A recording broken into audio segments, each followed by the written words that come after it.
Assalamualaikum warahmatullahi wabarakatuh. Baiklah, kami dari kelompok 6 yang beranggotakan Hisab Simak Diraya Syifa dengan BP 181053 dan saya Rifa Welanda dengan BP 181053 akan membahas mengenai prinsip-prinsip P3B. Pertama yaitu ketentuan mengenai domisili. Dalam model P3B yang dikembangkan oleh OECD untuk membagi hak pemajakan antara negara yang mengadakan perjanjian, terdapat dua terminologi yang digunakan, yaitu pertama, shall be taxable only. Terminologi ini untuk menyatakan bahwa hak pemajakan atas suatu penghasilan hanya diberikan kepada suatu negara yang biasanya diberikan kepada negara tempat subjek pajak tersebut terdaftar sebagai subjek pajak dalam negeri. Dengan demikian, jika hak pemajakan tersebut hanya diberikan kepada suatu negara, negara lainnya tidak boleh mengenakan pajak. Jadi, isu pajak berganda atas suatu penghasilan yang diatur melalui penggunaan terminologi ini seharusnya tidak akan terjadi karena hak pemajakan diberikan sepenuhnya kepada satu negara saja dan negara lainnya dilarang untuk mengenakan pajak. Yang kedua yaitu maybe tax. Terminologi ini digunakan untuk menyatakan bahwa hak pemajakan atas suatu penghasilan diberikan kepada negara domisili dan negara sumber. Makna terminologi ini yaitu negara sumber juga dapat mengenakan pajak. Jadi di samping negara domisili berhak untuk mengenakan pajak, negara sumber juga dapat mengenakan pajak. Apabila masing-masing negara mengenakan pajak, akan terdapat isu pajak berganda. Untuk menghindari adanya pajak berganda tersebut, negara domisili diwajibkan untuk memberikan keringanan kepada pajak berganda melalui metode pembebasan atau metode kredit.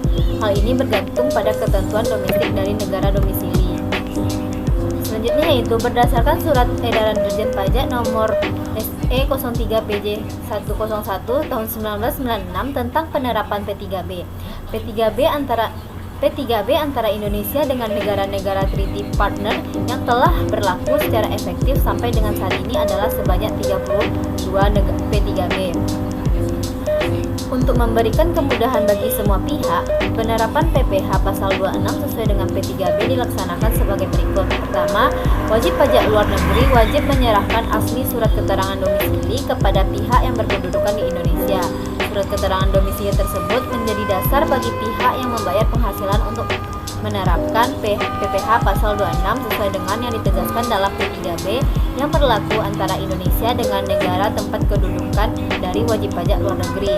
Yang kedua yaitu surat keterangan domisili. Tidak diperlakukan bagi bank-bank atau lembaga-lembaga keuangan yang secara tegas disebut dalam P3B yang bersangkutan. Surat keterangan domisili yang selanjutnya disebut dengan SKD adalah surat keterangan domisili yang diterbitkan bagi wajib pajak dalam negeri yang isinya menerangkan bahwa wajib pajak adalah subjek pajak dalam negeri Indonesia sebagaimana dimaksud dalam Undang-Undang PPh dalam rangka memperoleh manfaat P3B di satu negara mitra P3B. Wajib pajak yang dapat memperoleh SKD ini adalah wajib pajak yang berstatus subjek pajak dalam negeri Indonesia sebagaimana dimaksud dalam pasal 2 ayat 3 Undang-Undang PPh. Yang kedua yaitu yang memiliki nomor pokok wajib pajak. Yang ketiga yaitu bukan berstatus subjek pajak luar negeri termasuk badan usaha tetap. Selanjutnya yaitu keterangan domisili. Surat keterangan domisili diterbitkan oleh competent authority atau wakilnya yang sah di negara treaty partner. Namun demikian, surat keterangan domisili ini yang dibuat oleh pejabat pada kantor pajak tempat wajib pajak luar negeri yang bersangkutan terdaftar dapat diterima dan dipersamakan dengan surat keterangan domisili yang dibuat competent authority. Yang kedua yaitu bentuk surat keterangan domisili adalah sesuai dengan kelaziman di negara tempat wajib pajak luar negeri berkedudukan. Namun sekurang-kurangnya harus menyatakan bahwa wajib pajak luar negeri yang bersangkutan benar berkedudukan di negara tersebut sesuai dengan ketentuan P3B yang berlaku, disertai dengan tanggal dan tanda tangan pejabat yang menerbitkan surat keterangan domisili tersebut. Dan yang ketiga, surat keterangan domisili berlaku selama 1 tahun sejak tanggal diterbitkan. Syarat memanfaatkan P3B. Berdasarkan tata cara penerapan P3B, pemungut atau pemotong pajak dapat memungut atau memotong pajak sesuai dengan ketentuan dalam P3B dengan syarat sebagai berikut. Yang pertama, pertama, terdapat perbedaan antara ketentuan yang diatur dalam Undang-Undang PPH dan ketentuan dalam Perjanjian P3B. Pada umumnya, tarif P3B dibuat lebih kecil daripada tarif aturan domestik. Untuk memanfaatkan tarif itu, subjek pajak luar negeri harus menunjukkan surat keterangan domisili atau Certificate of Residence. Yang kedua, penerima penghasilan bukan subjek pajak dalam negeri Indonesia. Jika penerima penghasilan merupakan subjek pajak dalam negeri, akan dikenakan pemotongan PPH pasal 21, pasal 23, atau pasal 4 ayat 2. Sedangkan menurut undang-undang yang berlaku, pemotongan PPH untuk subjek pajak luar negeri adalah PPH 26 sebesar 20%. Namun, pemberi penghasilan di Indonesia boleh tidak menggunakan pasal tersebut tetapi menggunakan perjanjian penghindaran pajak berganda ini. Yang ketiga, WPLN menyampaikan SKD WPLN yang telah memenuhi persyaratan administratif dan persyaratan tertentu lainnya. Untuk memanfaatkan tarif P3B ini, SPLN perlu memperlihatkan SKD yang telah memenuhi persyaratan lainnya seperti menggunakan form DGT. Ini adalah formulir yang diisi oleh SPLN yang telah menyelesaikan Double Taxation Convention atau DTC dengan Indonesia. Formulir ini wajib dilengkapi dengan benar dan ditandatangani serta disertifikasi oleh pihak berwenang yang sah atau kantor pajak resmi di negara penerima penghasilan sebelum diserahkan ke Kustodian Indonesia. Yang keempat, tidak terjadi penyalahgunaan P3B. Ada batasan agar pemanfaatan P3B tidak disalahgunakan oleh WPLN diantaranya. Yang pertama, substansi ekonomi dalam pendirian entitas atau pelaksanaan transaksi. Yang kedua, bentuk hukum yang sama dengan substansi ekonomi dalam pendirian entitas atau pelaksanaan transaksi. Lalu, kegiatan usaha yang dikelola oleh manajemen sendiri dan manajemen tersebut mempunyai kewenangan yang cukup untuk melakukan transaksi. Lalu, aset tetap dan aset tidak tetap yang cukup serta memadai untuk melaksanakan kegiatan usaha di negara mitra atau yurisdiksi mitra P3B selain aset yang mendatangkan penghasilan dari Indonesia. Lalu, pegawai dalam jumlah yang cukup dan memadai dengan keahlian serta keterampilan tertentu yang sesuai dengan bidang usaha yang dijalankan perusahaan. Dan kegiatan atau usaha aktif selain hanya menerima penghasilan berupa dividen, bunga, dan atau royalti yang bersumber dari Indonesia. Syarat yang kelima yaitu penerima penghasilan merupakan beneficial owner dalam hal dipersyaratkan dalam P3B.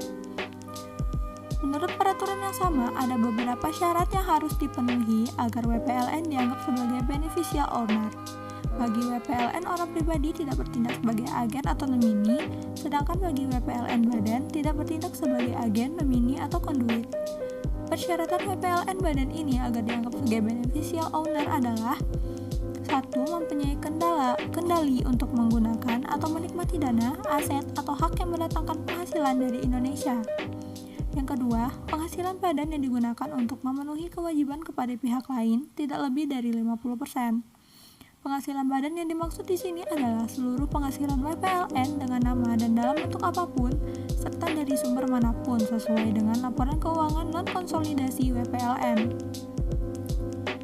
Dan menanggung risiko atas aset, modal, atau kewajiban yang dimiliki dan tidak mempunyai kewajiban, tertulis maupun tidak tertulis, untuk meneruskan sebagian atau seluruh penghasilan yang ada diterima dari Indonesia kepada pihak lain.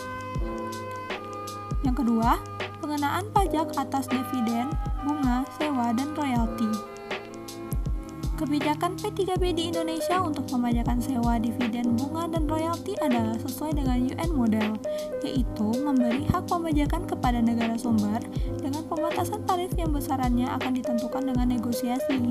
Seluruh P3B Indonesia, kecuali dengan Arab Saudi, telah sesuai dengan model Indonesia dan dengan pembatasan tarif pajak yang bervariasi, yaitu 5%, 10%, 12,5%, 15%, dan 20%. Untuk dividen, beberapa P3B memberikan pembatasan tarif yang berbeda bagi portofolio investment dan direct investment. Yang dimaksud dengan direct investment di sini adalah kepemilikan saham dalam jumlah yang signifikan oleh perusahaan asing. Untuk interest dan royalties, sebagian besar pembatasan tarif berada pada angka 10%. Penetapan pembatasan tarif ini tergantung pada proses negosiasi. Apabila Indonesia memposisikan dirinya sebagai capital exporter, sebaiknya Indonesia memperjuangkan tarif pembatasan serendah mungkin agar pembagian hak pembajakannya lebih banyak ke Indonesia. Begitu juga sebaliknya, apabila Indonesia memposisikan dirinya sebagai capital importer, maka sebaiknya Indonesia memperjuangkan tarif pembatasan yang tinggi. Apabila Indonesia berada dalam posisi yang kurang jelas, maka tarif pembatasan sebesar 10% merupakan angka moderat, yaitu mencerminkan pembagian hak pembajakan yang 50-50. Perbedaan pertama antara OECD model dan UN model adalah bahwa UN model tidak menyebutkan secara spesifik berapa tarif pajak karena akan dinegosiasikan. Perbedaan berikutnya, khusus untuk royalti, OECD model memberikan hak pembajakan sepenuhnya kepada negara domisili, sedangkan UN model memberikan hak pembajakan dengan pembatasan kepada negara sumber. Baiklah, sekian hasil presentasi kami. Mohon maaf apabila ada kesalahan dan kekurangan. Terima kasih atas perhatiannya. Kami akhiri. Assalamualaikum warahmatullahi wabarakatuh.